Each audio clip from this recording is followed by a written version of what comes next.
Welcome to the Heal with Kelly podcast. I'm Kelly Noonan-Gorse, and every week I speak to the leading doctors, healers, spiritual teachers, and scientists to find out what is truly possible when it comes to healing. I also interview real people with extraordinary healing stories. My philosophy is, what's possible for one is possible for all. Thank you for joining me on this beautiful journey of remembering our divine nature and tapping into the truths that shall set us free.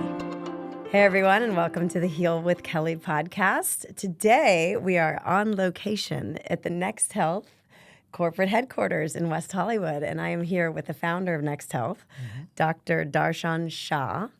And let me tell you about him because I love everything that you're creating. First of all, welcome. Thank you so much for having me. Thank you for having us. So Dr. Shah is a health and wellness specialist, board-certified surgeon, published author, entrepreneur, and founder of Next Health, the world's first and largest health optimization and longevity clinic. With expertise in all body systems, he has performed over 20,000 surgical procedures, including trauma surgery and complex reconstructive procedures. As a longevity medicine specialist, he has advised thousands of patients on how to optimize their well-being and extend their health span and lifespan. Dr. Shah began his career at an accelerated MD program and earned his medical degree at the age of 21. Wow. Quick study. Becoming one of the youngest doctors in the United States. He continued his training at the Mayo Clinic, one of the most prestigious medical institutes in the country. After earning his board certification, he opened medical surgical centers throughout California, started 4 other companies in the health and wellness space, published a book, authored numerous papers, and patented medical devices. You have been very busy, my friend. So busy. Dr. Shah's belief in continual education and self-improvement has earned him alumni status at Harvard Business School, Singularity University, and other prestigious institutions. His passion is speaking on the topics of longevity and health, having done over 100 speaking engagements and appearances. Wow, you are impressive. Thank you. So sweet of you. So doing all of these things and, just the basic, what it takes to become a medical doctor and a surgeon, and doing 20,000, and you look young. So clearly your work is working in longevity. What made you switch, or tell us the story leading up to how you created this functional medicine longevity company that's so amazing and cutting edge and current and perfect timing for modern day society. But how did you switch out of the conventional model into this? Yeah, thank you. It was just like I think many people's journeys. You learn from a personal experience how you want to live the rest of your life. And that happened to me about 10 years ago. I was very happy in surgery. I loved doing surgery. I was doing 12 hours of surgery a day, 6 or 7 days a week. And doing all that, being in the operating room all that time, it's kind of stressful being in the operating room. Especially like hour after hour after hour, your stress levels build up. And what ends up happening is you end up not taking really good care of yourself because you're kind of sedentary all day long in the operating room, just standing there. And a lot of times you go from case to case and you just eat whatever's around. And usually that's like junk food in the doctor's lounge. And because of the stress, because of the long hours, you end up not sleeping very well. And so, as you can tell, it's like this perfect storm of me not taking care of myself for about 20 years. And I found myself 10 years ago being 50 pounds overweight, but worse than that, I had high blood pressure that was out of control. I had very high levels of stress, adrenal fatigue, which I didn't know I had adrenal fatigue back then. I figured it out later. I also had developed an autoimmune disease and diabetes all at the same time. And another key life event happened to me 10 years ago as well, which was the birth of my first child. So I was 42 years old. I was a little bit older dad. And it was, like it is for all of us, a game-changing experience in my life. Made me look in the mirror to say, like, what am I really doing with my career, with how I'm living my life? First of all, being in the operating room 12 hours a day didn't really give me a lot of time to spend with my child.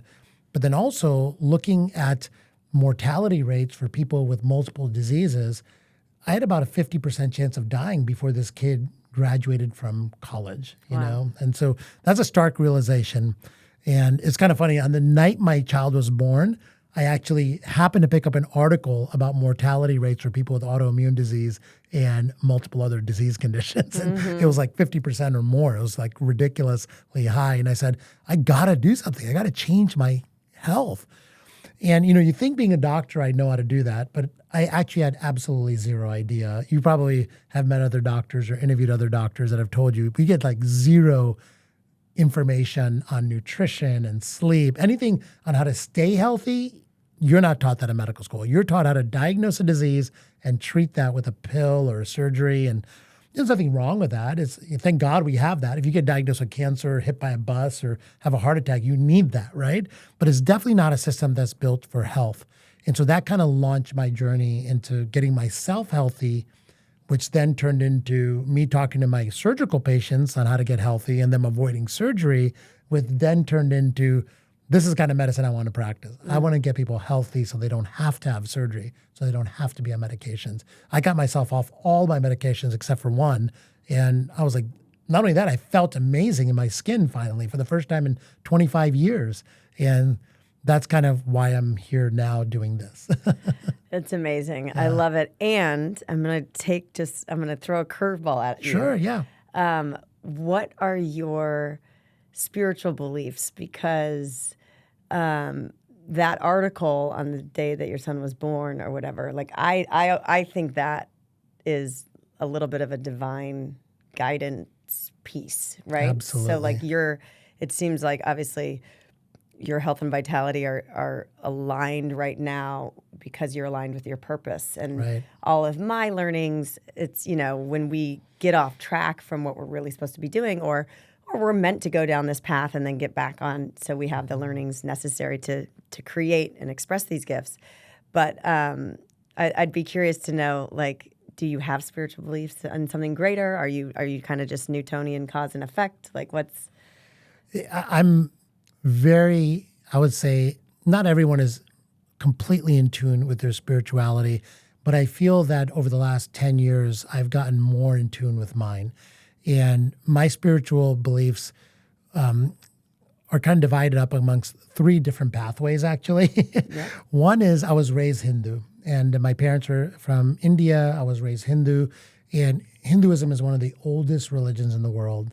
And what I love about Hinduism, number one, is the deep belief in peace and meditation and knowing that there's much more than this world that we live in out there. And so I've been practicing Hinduism since I was a little kid, and I take from it all the good parts of the Mahabharatas and the Bhagavad Gita, all the books that really teach me a lot about just living in harmony with nature. So that's one aspect of my spiritual beliefs.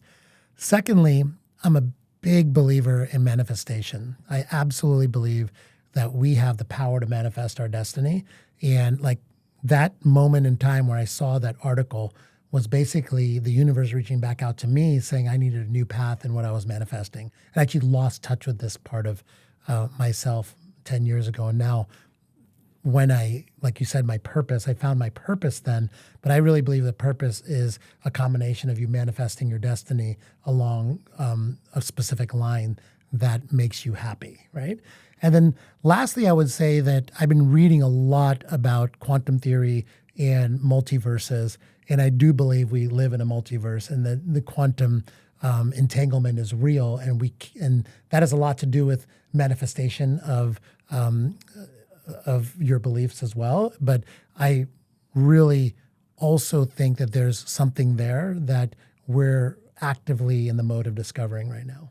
Yeah. And just give me the 2-minute synopsis on what does a multiverse mean? Is that just parallel realities happening all at once and then we can just kind of align and, come to life in a parallel reality once we change our intention, or how does that work? I think it's that if you look at how the universe behaves at a quantum level, we are connected to every other particle in this universe, no matter where it is and no matter where it is in time, right? And so if you realize that there's a connection there, between me and you, we have a connection between me and maybe someone that is my great, great, great, great grandfather, there's a connection. Someone in the future that is the son of my son of my son, there's a connection there. And through space time as well, there's a connection with potentially other life forms and other universes. And this transcends all of time. Once you realize that it's not just the universe is not just as big as what we see. It's not just the universe that you see. It's also everything that happened before and everything that's going to happen. And we're all connected in one way to all of it. Mm-hmm. It really opens up your mind to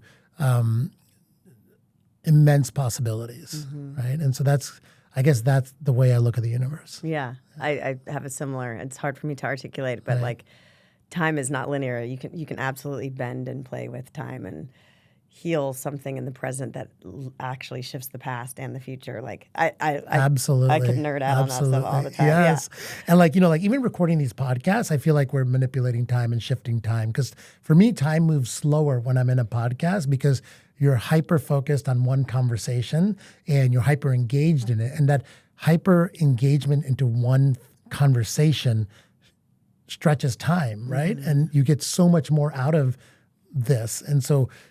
That's just an example of how we should all be living in the moment and being mindful of every moment of the day, not just when we're sitting here in a podcast studio. Totally. Right? Yes, absolutely. So you back to Next Health and how long did it take you to shift, to get off all those medications and, feel that vitality and kind of change the course? Because I know you tend to educate yourself when you have the time, and so this woke you up to go, oh, I've got to learn a whole new set of tools that we weren't taught in medical school, because we were taught that to diagnose and manage disease rather than cultivate health. Exactly. So another piece of the story was when I found myself wanting to make a change in my health, the first thing I did was I did what most people do. I went to my doctor, right? And my doctor really didn't have much to offer me at all except for more pills, right? And so I always say, like, I go to the doctor and I'm so excited about getting healthy, and instead I got another medication for my autoimmune disease, another medication for metabolic syndrome, and then one for Prozac because I was depressed about the whole situation. Yeah. And that was like the treatment. That was how, there was no talk about getting healthy. It was like, let's cover up the symptoms with these pills. So the first 6 months were wasted in all of that. And then I said to myself, I got to learn how to get healthy. And so I actually took some time off of work. I took about a 6-month sabbatical, and I went to a bunch of different courses. I actually ended up getting a degree in nutrition science, one in how to become a personal trainer certification, how to train people, just because I had no idea how to exercise. And so then I would go to the gym and I would talk to a trainer, and they would show me a few things, but I wasn't really taught the why. And I always want to know the why, right? Mm-hmm. And so back then, 10 years ago, when you're going to nutrition classes and training classes, you start hearing about other things out there. And one of the things I heard about was functional medicine. And 10 years ago, functional medicine wasn't that big of a thing, but I was lucky enough to go to one of the first functional medicine courses that was out there. I just happened to sign up, and that's what really changed my life. And so when you use a combination of functional medicine, nutrition science, and exercise science, I got myself healthy, I would say, in like 6 months. In 6 months, I lost 30 pounds, got off most of my medications, and I just felt so much better. And so it was a really quick transition for me. That's amazing. Yeah. And I'm just like, and you didn't just go to some hack doctor. You're a top surgeon. You were in Beverly Hills. I heard another interview where you hired this, very expensive concierge doctor. So I really want to drive that home to people. And we talk about it all the time in Heal. It's like, we've given so much power away to these Absolutely. people in white coats. You were a guy in a white coat, surgery. A lot of surgeons have big egos because they've learned so much, and they have such life-saving skills. So they feel like they may know more than their patients, which they do in a lot of realms. But we give our power away to experts who were taught a narrow path. Like, I really just want my audience to understand from like someone inside the system waking up, like, what do you see are the biggest, obviously, in acute situations, like you said, thank God for modern medicine, Right. thank God for surgeons, thank God for these highly trained doctors that can prescribe a pill to bridge you through a time of, severe depression or pain, Right. et cetera, or, acute stress and you need to lower your blood pressure in the moment or you're going to have a heart attack or, a stroke. So thank God for all that, but it's such a narrow It is. scope. Like, can you just give people listening, kind of your overview of why they really need to become the CEO of their own health, what that means, and where your own knowing and intuition and self-education comes in? Yes, I think it's such a great question. And this is kind of what I talk about all the time when I'm on stage is we really need to look at our healthcare system as there for emergency situations, like you said. Heart attacks, cancer diagnoses, they know how to take care of you. Do not, not go to that system if you have one of these problems, right? But however, I will say the biggest realization that I had was that system was never built to create health. Okay, it was created to treat emergency situations and disease. And once you realize that, you somehow need to just get into the habit of self-care and self-empowerment to where you are again in charge of your health. Your health is not the responsibility of your primary care doctor. It is your own responsibility. You have to take personal responsibility. So one of the things I talk about with all my patients is you have to become the CEO of your own health. And what do I mean by that? There are numbers that we have that tell us how healthy we are or if we're headed towards disease. Most of us don't know what those numbers are, and we have our doctor look at those once a year and tell us if we're healthy or not. They're not telling you if you're healthy or not. They're telling you if you have a disease or not. The absence of disease doesn't mean that you have health right now. You could be 1.01 of a number away from being in disease, right? Yeah. And so I think yeah, that's like these windows of like whether you're in the green or the yellow or the red, Right. like the averages are kind of teetering towards disease. So Right. you don't want to be average. You need to be like optimal. Optimal. And right. a lot of people are like, oh, okay, I'm in this average realm. I don't need to do anything. It's like, oh, yeah. No, the average is not good. And most people go to their doctor and they don't even look at the test results themselves because they don't even know how to interpret it. So the doctor tells them, oh, yeah, you're fine. You're within normal levels. You're within normal, right? Exactly. That doesn't mean that you're healthy. And so what I tell everybody is most people head towards disease 20 to 30 years it shows up in their biomarkers prior to the diagnosis of their disease. And so that's what we're doing at our clinics is we're empowering people with the knowledge of what are the numbers you need to follow on yourself, what do they mean, and what does it mean to be optimal, not in disease state, right? Yeah, that's amazing. Well, I'm just so grateful that, so functional medicine, I guess now that we've talked about the limitations of the conventional model, Right. wonderful for acute emergency medicine, not so great for becoming healthy and maybe treating chronic illnesses in the way towards healing, not just managing.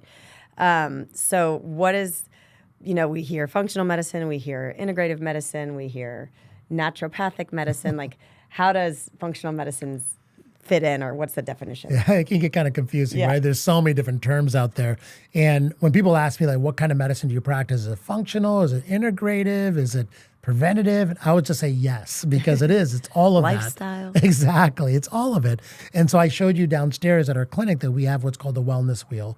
And this is something that I've developed so that I can have these conversations with patients about what does health really mean. And in my worldview, there's 12 aspects of health, and they are divided up into 4 categories.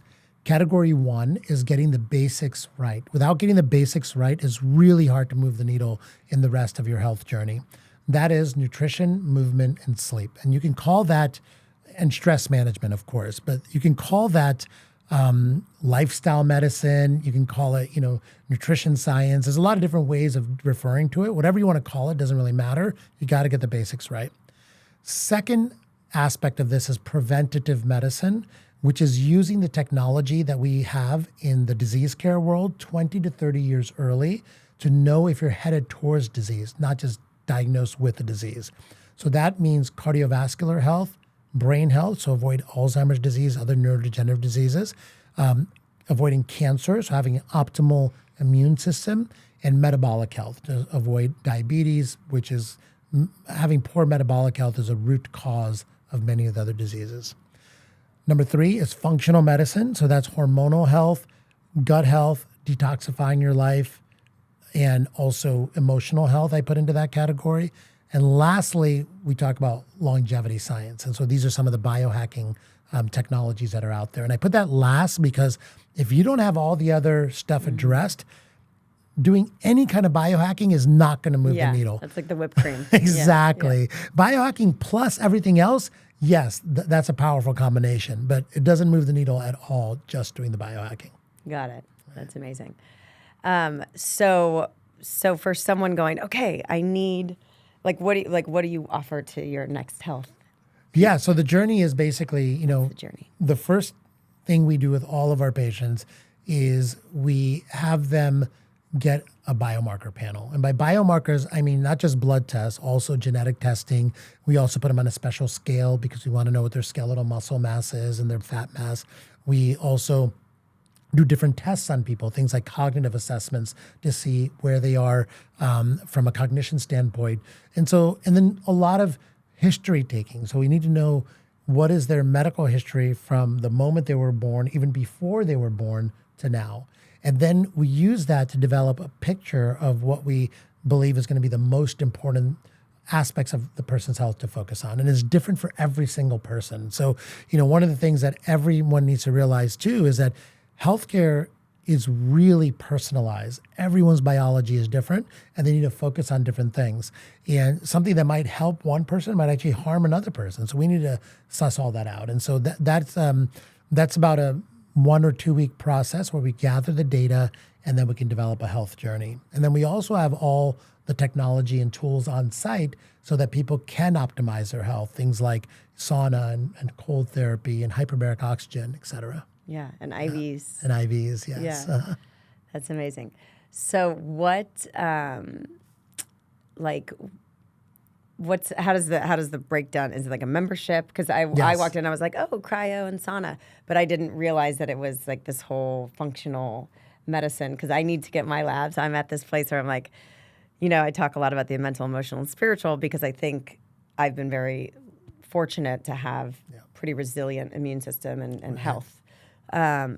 So like the last couple years I've been in, just on this like crazy emotional journey. So I have not been focused on like nutrition, all of that. Yeah. Those fundamentals is like, I'm just in survival and somehow working out, but I know it's going to catch up to me eventually, So, so I'm so excited to know that you do all the blood work and then so you work with the doctor. So I'll get my blood labs and then we'll prioritize like, oh, there's some mold toxicity. We'll plan a protocol through maybe IVs and infrared to detoxify. That's exactly right. And then you also have like ozone therapy and I assume like NAD. NAD, absolutely. And plasma exchange and stem cell and like lots of different therapies that people have heard of.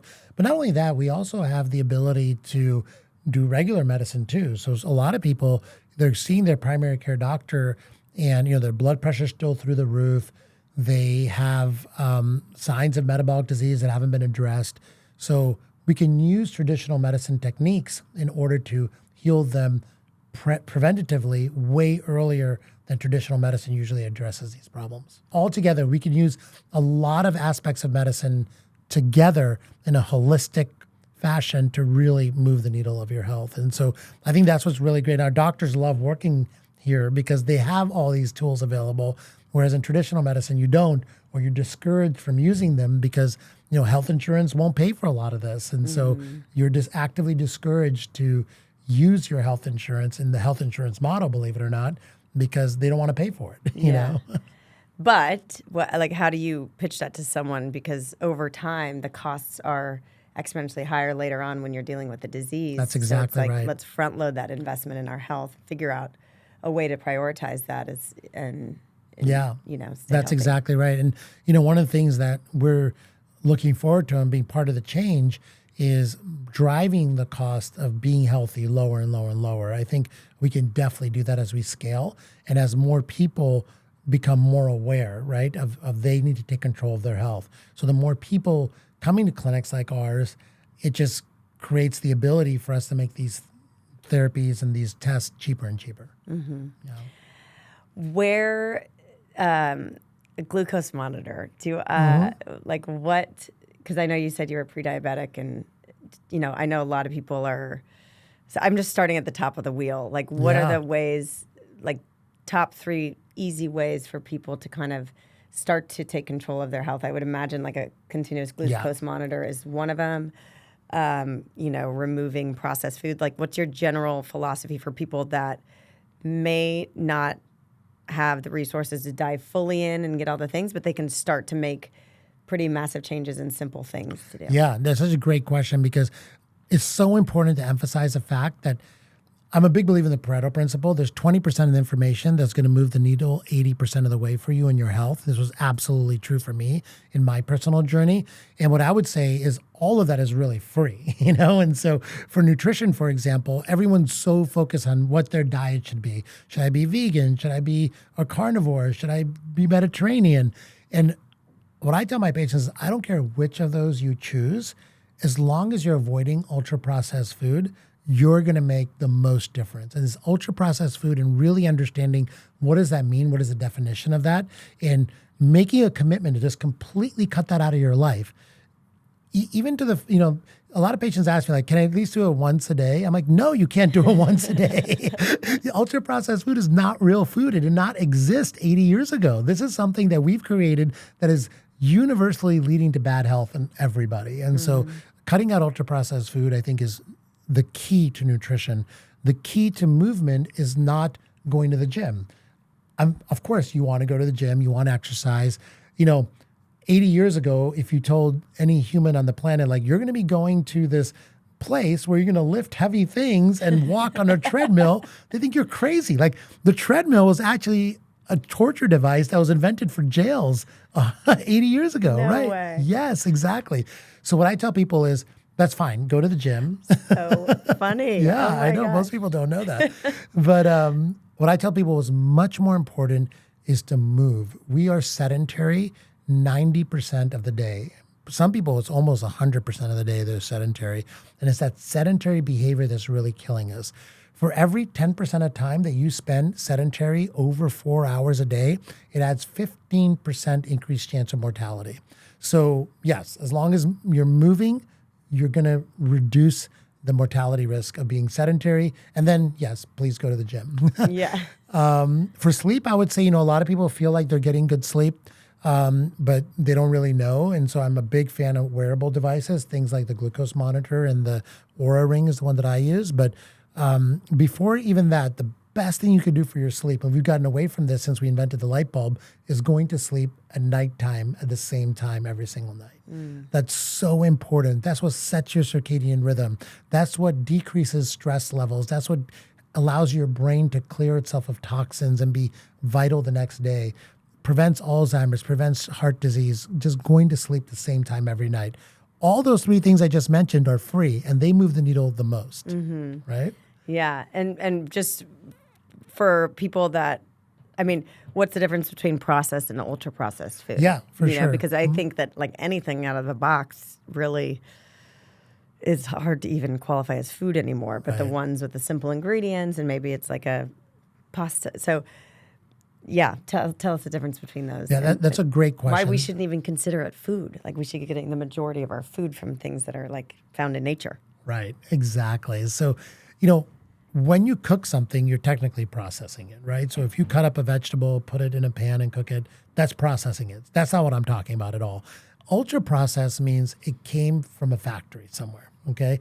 And when food comes from a factory, in general, they've sourced that food as cheaply as possible. So they're getting it from massive farms that have nutrient depleted soil and have sprayed glyphosate all over the crops, or they fed the meat very inflammatory products and hormones and like you have no idea where that stuff is coming from. And then they combine that with chemicals in a factory environment to preserve it, to make it taste better, to make it last longer, and to give it flavor. So they hire scientists now to make it hyper palatable, which means when you eat it, you just want more of it because it just stimulates your brain in a certain way. And they figured out the chemicals that make that happen.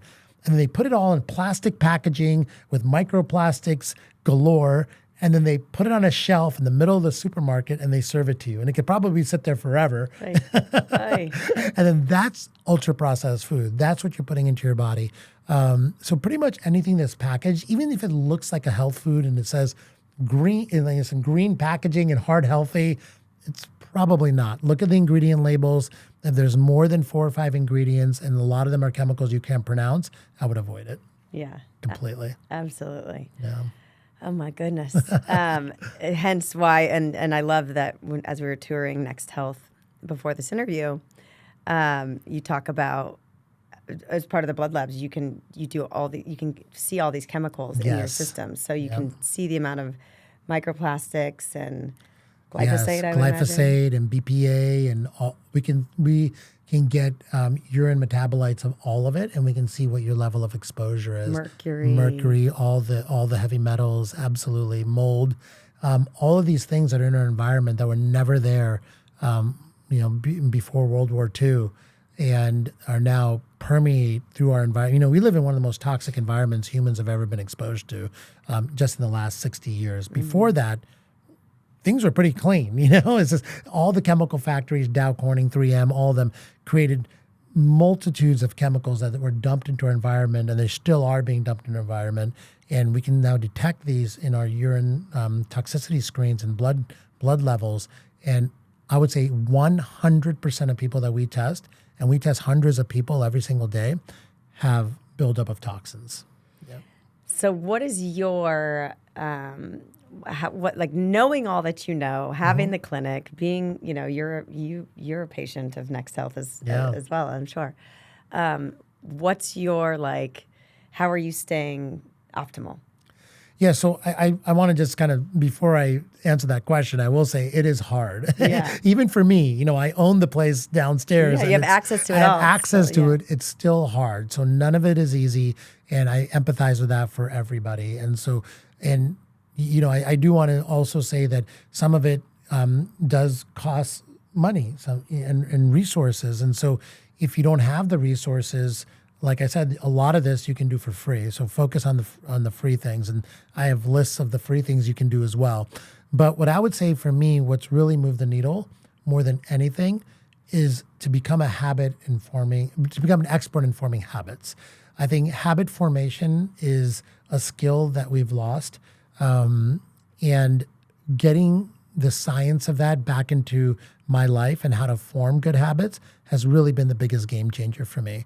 Because health is not just something you do once a year at a doctor's office or, going to the sauna once a week. That's not going to do it. Mm-hmm. It's the daily consistent things that you do and you commit to that really move the needle for me. So I have a morning routine. I think the morning routine is what's changed my life the most out of anything I've done, and none of it costs any money. And so that's, I would say, getting some sort of routine in your life is what's going to work the best. So for me, what I do every morning is I do something around mindfulness and spirituality, something around physical activity as well. And I read. I love to read and educate myself. I think that's critical for all of us. That morning routine is where I started. And then as far as the therapies I do at Next Health, from a medical standpoint, now that I'm healthy, I do my blood biomarkers once every quarter just to make sure things aren't trending in the wrong direction. And then I'll, use the technology that we have downstairs, the sauna, the cold therapy, hyperbaric oxygen. And I am a patient of hormone replacement therapy as well. I'm 52 years old, and so my hormones were on the steep decline, especially because of my poor lifestyle for 25 years. And so hormone replacement therapy has really been helpful. And that's it. That's pretty much all I do. And I travel a lot. I'm busy. I have 2 little children. I live in LA, and so it takes forever to get anywhere. And so it's hard. But at the same time, I try to make sure I spend at least an hour a week on some form of self-care beyond just my morning routine. Yeah. And we do live in this toxic soup. So some sort of, weekly or regular detoxification situation is kind of necessary now. Yeah. I think, when I talk about detoxification with my patients, a lot of patients ask, like, what do you do to detoxify? And I say the answer to that is don't toxify in the first place, right? And so it's really avoiding the toxins is going to be what's going to really benefit you the most. And then for me, detoxification just means hydration and sauna therapy for the most part. Okay. Yeah. And what is your diet like? Knowing all that you know, like what kind of diet do you adopt or eating style? Yeah, so I live mainly by the principles of the Mediterranean diet because that's what works for me. It's what I can find. I like the taste of it. It's the most sustainable for me. It's what keeps my biomarkers at a good level. That being said, I've seen other people do really well with other forms of diet, whether it be paleo, veganism, even carnivore diet or keto diet for specific time periods as an interventions I've seen work really well as well. And so I think it just really, I think diet is one of those things that really has to be personal to somebody. And the key is to stay away from chemicals and ultra processed food. Yeah. And do you think it's a combination of like, I mean, there's got to be like biomarkers and glucose monitoring and also your own intuition and like monitoring, just cultivating self-awareness of symptoms when you're eating things. So like, I know people that have healed cancer, you know, on a raw food diet or like, you know, vegan, vegetarian, whole foods, plant-based. Right. Then I know some that are full carnivore and taking out all carbohydrates and doing it that way and giving yourself that protein energy.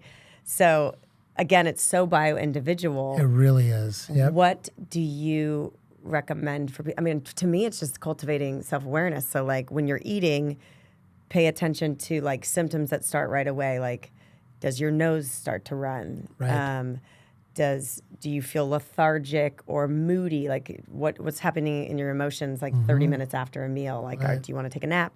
So just, you feel bloated. do you feel bloated? Like all of these are your body giving you signals that something's not working. And maybe you need to clean the gut and then those foods won't trigger those symptoms. But it's such a like self-exploration. It really is. And you have to do self-experiments to see what works for you. And so, you know, when I break it down for my patients, we kind of talk about the different food groups and how to approach them. So, you know, we talk about fruits and vegetables. Now, for example, if you're eating fruits and vegetables, you'd think that was healthy.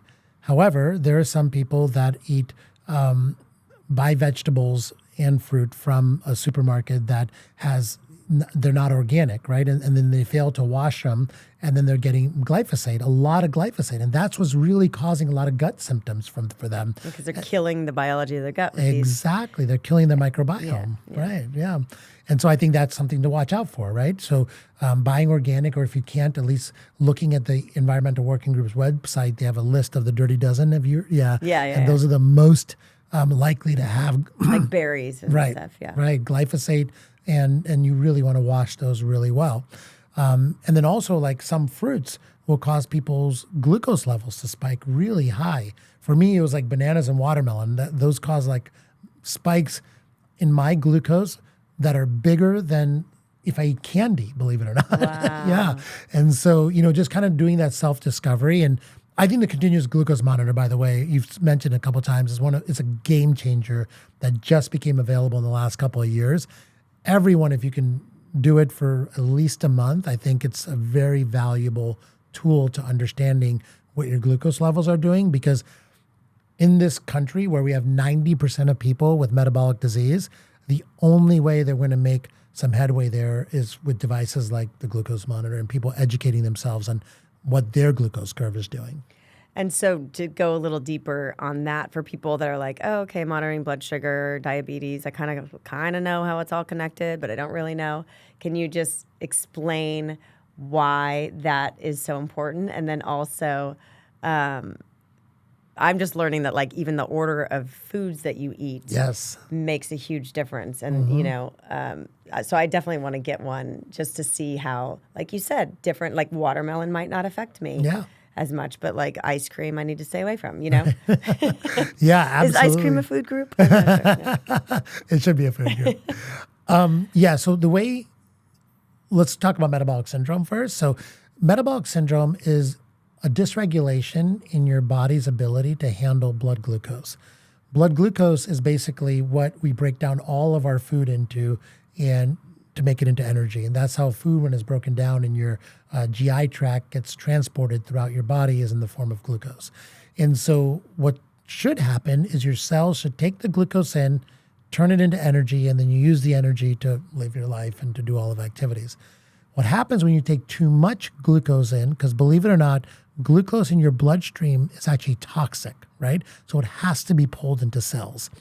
When you take too much in, your cells say, there's way too much glucose here. I cannot take this glucose in anymore. Stop feeding me glucose. But then your liver says, sorry, we can't do that. There's too much of it in the bloodstream. You've got to take it. And it secretes more insulin. That's the signal that makes that happen. And then what happens is the cells then say in response to that, it's kind of like this battle. The cells say, there's way too much glucose, there's too much insulin, I'm going to become insulin resistant. And that's what metabolic disease really is resistance to insulin at a cellular level. And this happens, the first thing that happens in this whole kind of cascade is that you're taking in too much glucose. The second thing that happens is your body starts secreting too much insulin. The last thing that happens is diabetes, metabolic disease, obesity, Alzheimer's disease, strokes, heart attacks, high blood pressure. All of that comes from metabolic disease, all the chronic diseases. So the lesson there is to address it early. And the continuous glucose monitor is a way for people to address it early, to understand what their glucose levels are doing so they don't go live with it for 20 years and then all of a sudden now the doctors are looking at your blood work and you have diabetes, you know?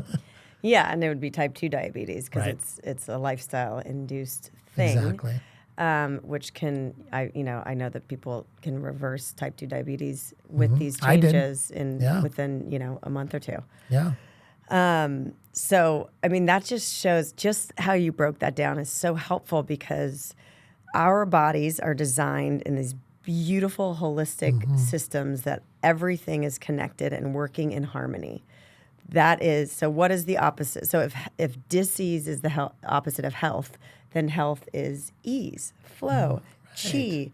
Your blood is doing the things, liver and the cells, and everybody's happy, and the detoxification is working, and digestion's working, and the nutrients are getting in. Like everything is in flow and ease, the way that it is designed, which is brilliantly. And then, over time, there might be some sort of genetic dysfunction that may or may not be, fully penetrant and you can't do much about it. But 95 to 90% of the time, it's our choices that Exactly. we are putting something into the system that is overloading. Exactly. And then it starts to, each little system then becomes separated and the cells are rebelling against the liver and all of these things. Exactly. So it's, autoimmune, it's attacking Same itself. thing. It's just Right. getting so confused. Right. So the goal is to get all the information, get all the education from both of our podcasts. Right. And going and getting the blood labs and getting that feedback, wearing the Yes. Oura ring, the glucose monitor, just getting as much information as we can so that we can make better choices how to remove those offending items from our bodies as much as we, humanly possible can and still enjoy life.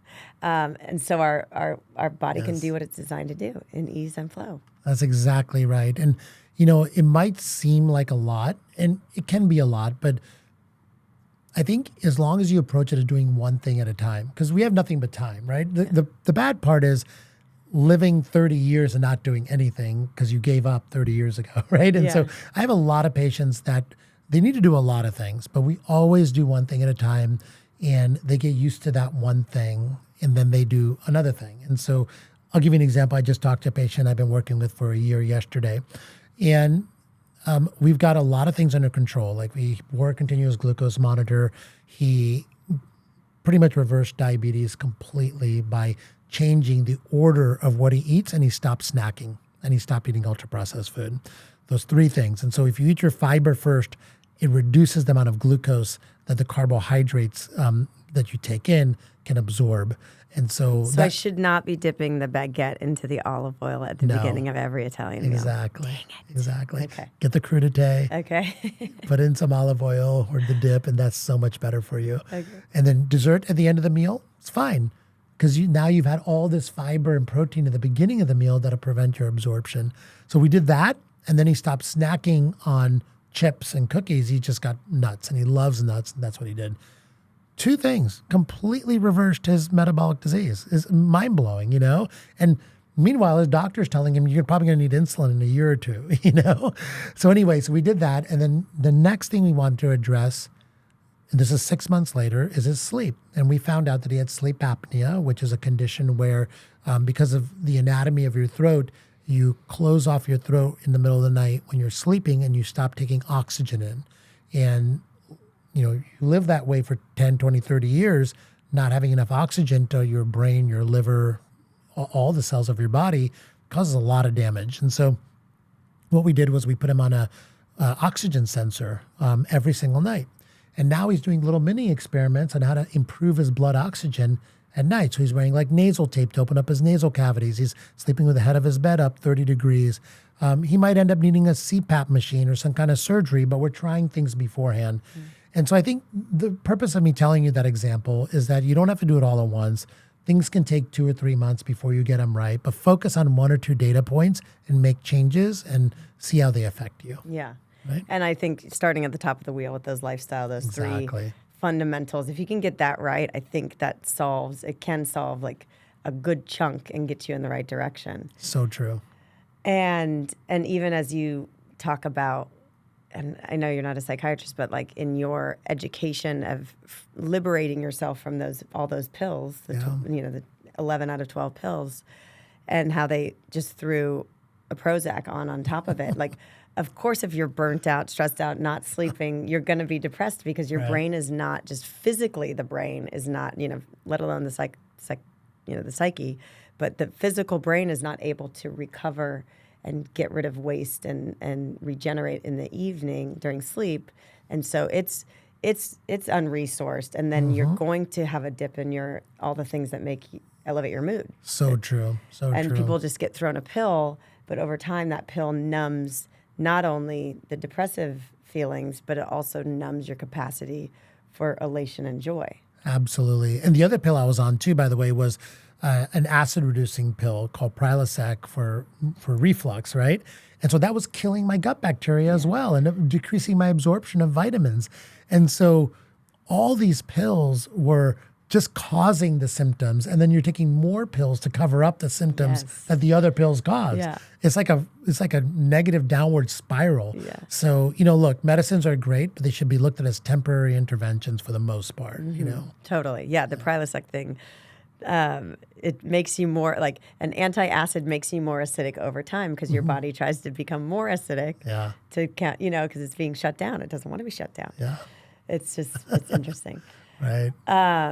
So what, like for a 45-year-old woman, my friend just mentioned the other day, she was like, "Are you taking creatine?" And I was like, I don't know. I get sent so many supplements. You should see, I feel very fortunate because of the work that I do and people want me to have awareness of their products.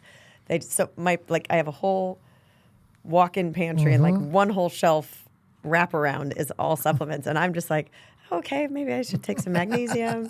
Maybe I should take some brain focus. I literally am just like a clown in the circus. What do I take today? So what are your thoughts on vitamins and supplements? How do we navigate through everything that's out there for quality? And where do you recommend we start, I guess? Well, I could not have paid you to ask me a better question than that because I just did all the research on this for the solo soda I'm taping right after this. Oh, it's perfect. so funny. So, here's how I talk about supplements with my patients. So if you would come to me as a patient, I would say, I love to bring out this diagram of a bell-shaped curve. You know what that is? It's like a curve that's shaped like a bell.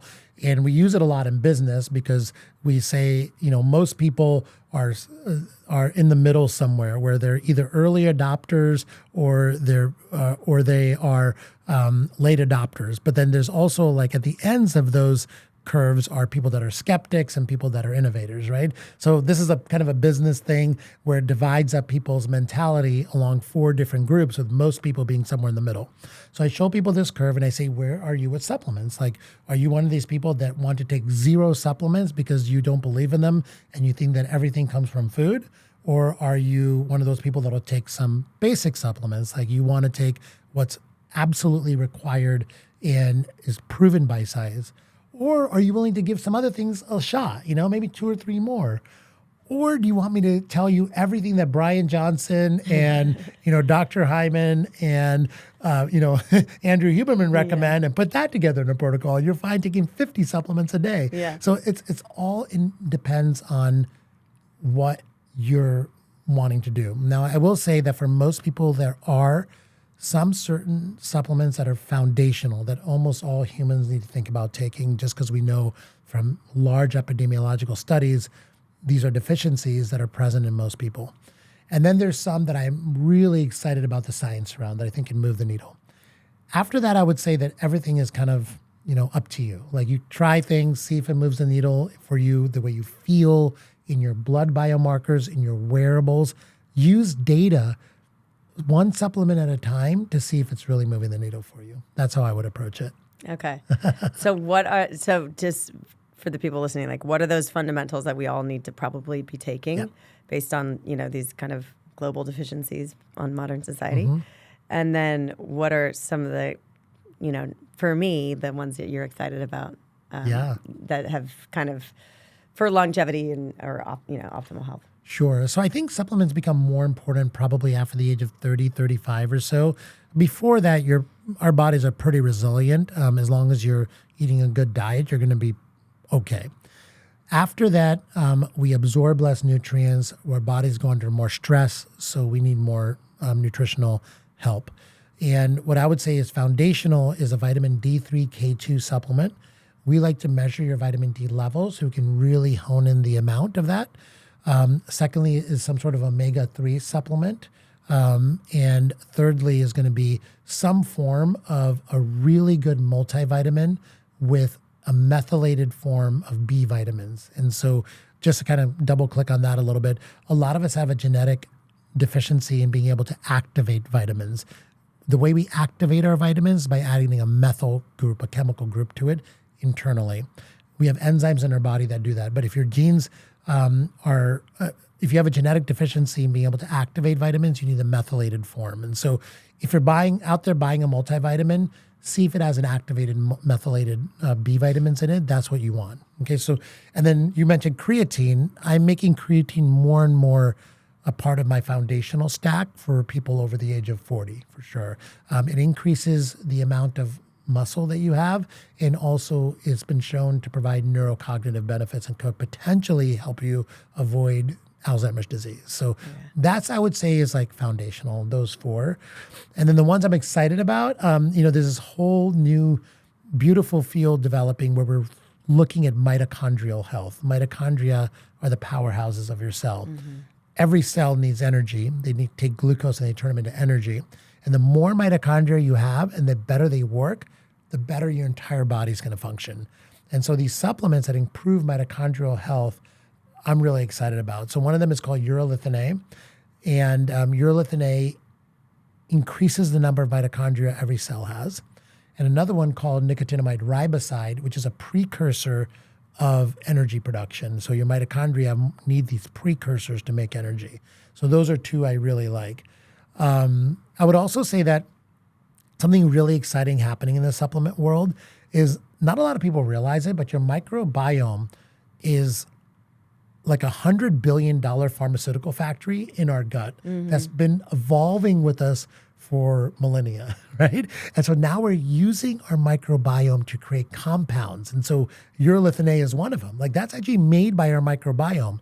Not everyone can make it, so taking a supplement is helpful. But there's also another kind of bacterium in our gut called Akkermansia. And Akkermansia makes that GLP-1 product that we all are hearing about in semaglutide, Ozempic.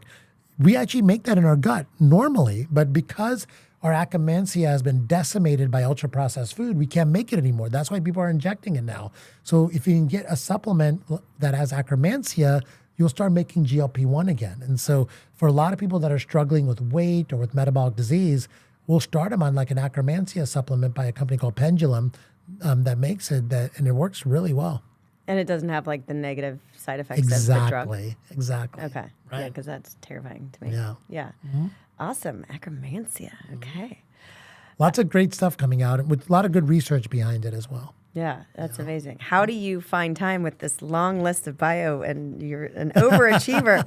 How do you find time to educate and stay up on the current stuff? I mean, you're obviously very capable of juggling a lot, but... So, I'm blessed that I have the ability now to go speak at conferences. And one of my favorite things to do when I speak at a conference is listen to what everyone else is saying. And so I get to hear what all the thought leaders are saying. So I'm blessed in that. I'm blessed to have this podcast where I get to interview some of the forward thinkers and some of the innovators in our field and really pick their brain in conversations. And I told you about my habit of reading every morning. So I have 2 books that I'm reading at all times. One is around educating myself on the latest in health, and then another one is around mindset. And I'm always looking to kind of feed myself the knowledge of how to improve my mindset or how to shift my mindset, and what does that mean? So yeah, just 30 to 45 minutes every morning of getting some good reading in has been helpful. I love that. Yeah, as part of the ritual. It's so great. What is one of your favorite patient transformation stories that, someone coming into Next Health and, 3, 6, 9, 12 months later, they come out a new and improved human? Yeah, so I think, my favorite stories are always people that I feel have given up and then they've completely have a transformation and they just can't even believe it. And so I would say one is actually a really good friend of mine who runs 3 companies, and metabolic syndrome, diabetes, feeling terrible, and 50 pounds overweight, all of it, all the bad stuff all together, high blood pressure. And his decision was to change his health. And the way he was going to do that was to go hike Mount Kilimanjaro. Okay. And so he came to me and said, look, I'm going to go hike Kilimanjaro next month. I just wanted you to make sure everything's good in my blood to do that. So we do a blood test on him, and we find out that he definitely should not be hiking Kilimanjaro in 1 month, okay? Because his ApoB, which is a marker of bad cholesterol, was through the roof. And then we get a heart scan on him, and we find that most of his arteries going to his heart are blocked. Oof. All 3 of them are blocked. Thank God he checked. Exactly. I was like, this could have been a deadly, thing for you. But anyway, I think that was a stark realization for him. And he did the same thing I did. He took 6 months off, hired someone else to run his businesses for a while, and really just went on a journey of improving his health and using the continuous glucose monitor, wearable devices. He just started doing one thing after the other, and same thing. 8 months later, he's a completely different, transformed person. And guess what else he found out in those 8 months? What? That the person he hired could run his company better than he could. Oh, wow. Yeah, so his company actually did better, and he ended up just keeping him as a president of his company, and he retired from his job and now is just traveling the world.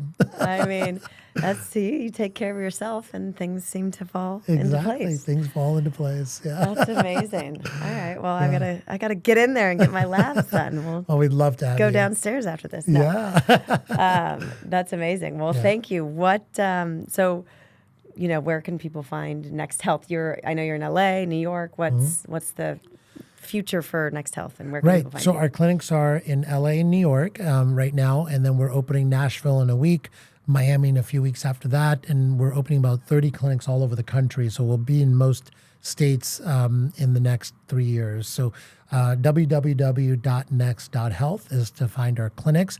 And then me, I'm on social media at Darshan Shah MD, and my website is drshah.com. Awesome. Well, thank you. This has been so enlightening, and I can't wait to become a patient. I can't wait to have you. Thank you so much for having me. Thank you for listening to the Heal with Kelly podcast. Be sure to tune in every Thursday for more empowering wisdom and inspiring healing stories. And make sure you hit the follow button on Apple, Spotify, or wherever you get your podcasts so you don't miss that one episode that holds the answer you've been searching for. Oh, and if you found this episode inspiring, please rate, review, and share Heal with Kelly so that we can grow our audience and reach more people. We truly appreciate it. Lots of love.